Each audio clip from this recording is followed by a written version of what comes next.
कि ऑपोजिशन का कहना है कि ईडी की रेड हो, इनकम टैक्स की रेड हो, सीबीआई की रेड हो, वो हर बार ऑपोजिशन लीडर्स पर ही क्यों पड़ती है? भारतीय जनता पार्टी के लीडर क्या सब साफ सुथरे? ये एकदम सफेद झूठ है।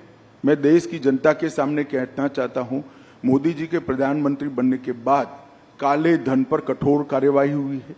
ईडी काले धन पर कार्यवाही कर रही है और ईडी ने जितनी भी संपत्तियां कुर्क की है उसमें से 5% ही राजनीतिक दलों से जुड़े हुए लोगों की है। 95% काले धन वाले की है। ये भी काला ही धन है, मगर वो ऐसा चाहते हैं व्यवस्था जिसमें राजनेता पर कोई कार्यवाही ही न हो।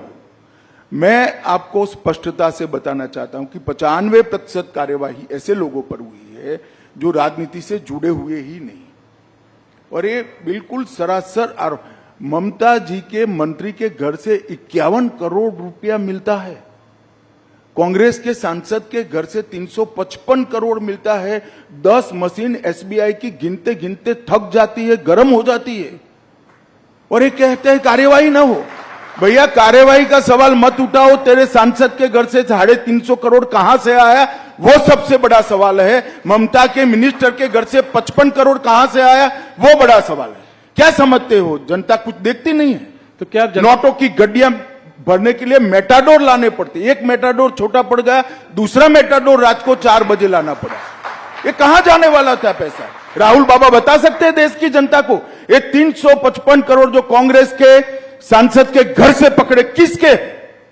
इसका जवाब देना चाहिए उनको। और बाद में ईडी कार्यवाही नहीं करे, ऐसा नहीं होगा।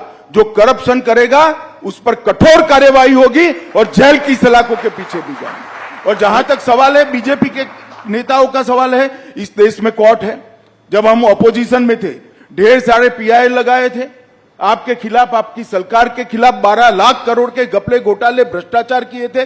42 पीआईएल हुए थे।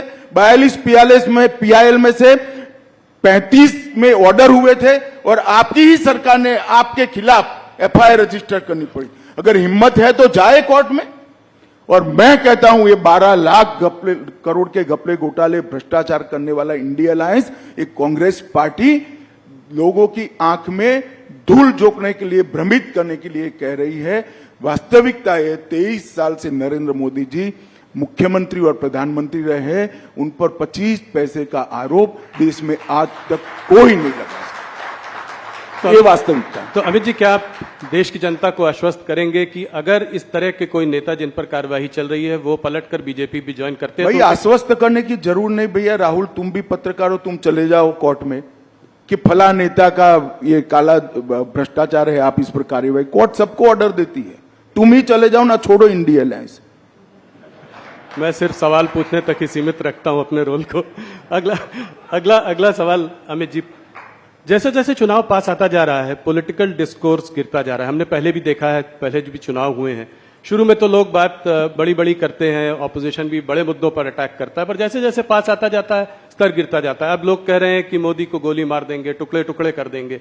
इस तरह का जो डिस्कोर्स और वरिष्ठ नेताओं से आ रहा है, इसको आप कैसे देखते हैं?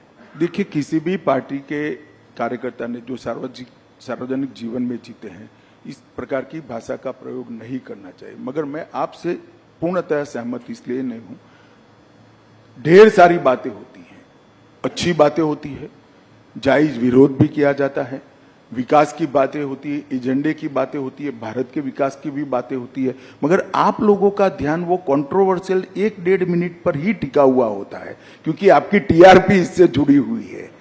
मेरे इंटरव्यू में से भारत का अच्छा क्या हुआ वो नहीं निकालोगे आप। सीए निकालोगे, 370 निकालोगे, ईडी निकालोगे, ये आपका काम है। खैर, मुझे इसमें कोई तकलीफ नहीं है, मगर मुझे जनता को भी बताना चाहिए। बात को पूरी सुनिए। सब अच्छी बातें भी होती है, ऑपोजिशन भी अच्छे विरोध के मुद्दे लेकर हमारा विरोध करता है।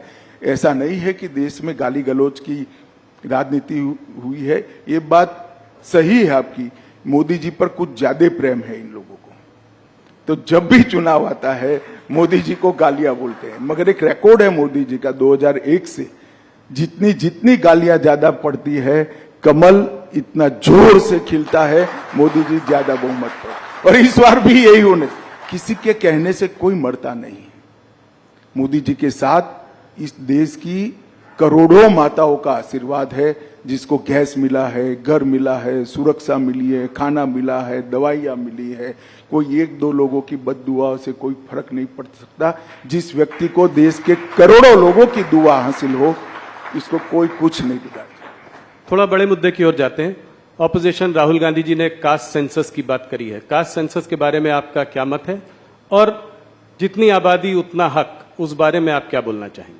देखिए, कमोबेश अभी भी जितनी आबादी उसका उतना हिस्सेदारी। आप देश की संसद का अभी का मानचित्र उठाकर देख लीजिए, यही हुआ है।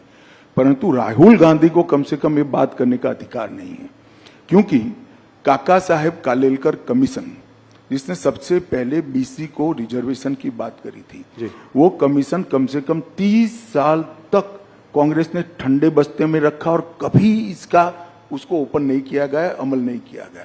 उसके बाद में मंडल कमीशन आया, इसको भी कांग्रेस थी तब तक उन्होंने ठंडे बस्ते में रखा।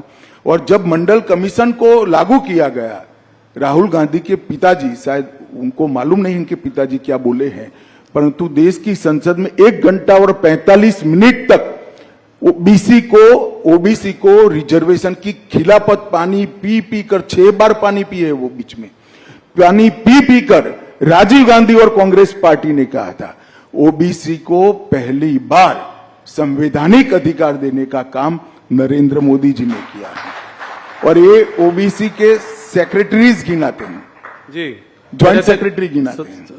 टॉप 70-80 में कुछ 2-3 हैं, 2-3 उनको मालूम नहीं है। भारत सरकार में जो टॉप पर आता है करीब करीब 55 से 60 साल के बीच में होता है जी। इसकी भर्ती कब हुई होगी राहुल जी? जी जी आपके दादी और परनाना के समय में भर्ती हुई है, ये अब यहां पहुंचे, उनको मालूम नहीं है। और इनको टॉप सेक्रेटरीज दिखाई पड़ते हैं जो उन्होंने भर्ती करे थे।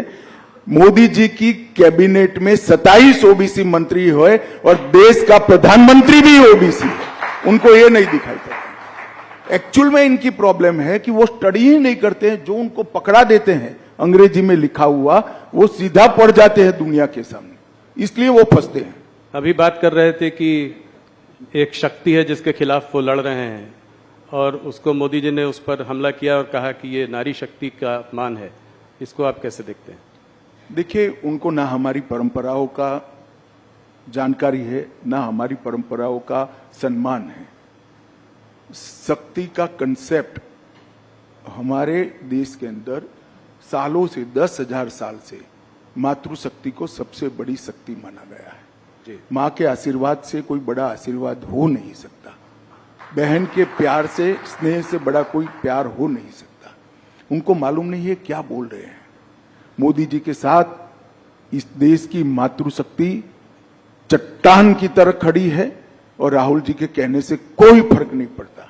और मैं तो अभी 2-3 दिन में जितना भी फील्ड में बात हुआ है, सभी जगह से देश भर की महिलाओं ने ठाना है कि शक्ति का परिचय इस बार राहुल गांधी को जरूर कराना है चुनाव में। ये मैंने सब जगह से पाया है। और मैं देश की मातृशक्ति का भी आह्वान करना चाहता हूं कि नरेंद्र मोदी जी ने आजादी के बाद देश की महिलाओं के कब से आकांक्षा थी कि नीति विषयक निर्णय करने में और देश के कानून बनाने में देश की माताओं बहनों की हिस्सेदारी हो, और वो मांग कोई पूरी नहीं कर पाया। नरेंद्र मोदी जी ने 33% आरक्षण संसद में और विधानसभा में माताओं बहनों को देकर शक्ति का सम्मान किया है। और इस संसद के बाद 20वीं संसद जब आएगी तब आप देखना 33% माताएं बहनें अंदर बैठी होगी। पूरी दुनिया देखेगी भारत की मातृशक्ति की शक्ति क्या है और उसका सम्मान कैसे हो।